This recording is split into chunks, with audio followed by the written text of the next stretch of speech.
Good morning. I'm Rick Young from the Terrorist Threat Integration Center.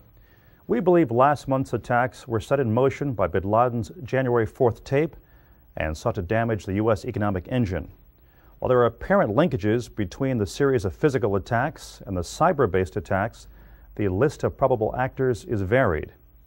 It appears that at least 3 previously unidentified terrorist cells were responsible for the bombings in Oregon, Chicago, and New York City.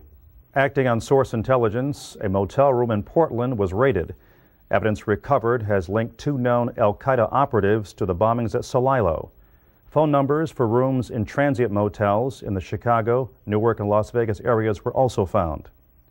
Evidence recovered from those locations included detailed maps of critical infrastructure within each respective region, including the actual attack sites.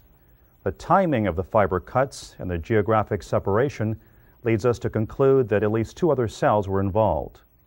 With regard to the cyber element of the attack against the Western power grid, investigation has attributed the attack to an employee of the vendor that maintains much of the CAL-ISO's energy management system software. Law enforcement officials have detained that individual, a John Vincent, also known as Hassan Mohammed, and believe him to be a Jamaat-ud-Dawa operative. Until now, U.S. officials have only seen JD recruitment of U.S. citizens for operations in Kashmir. The release of the bugbear sea worm also appears to be a JD operation. While tracing it back across IP networks is difficult, analysis indicates that the virus was likely released from a computer within Taiba, a known JD training camp.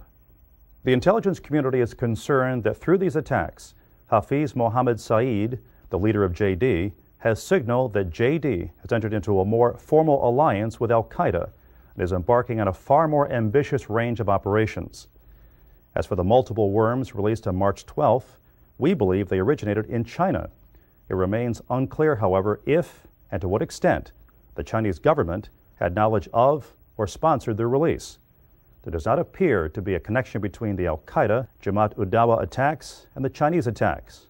Rather, it appears the release was intended to take advantage of the situation.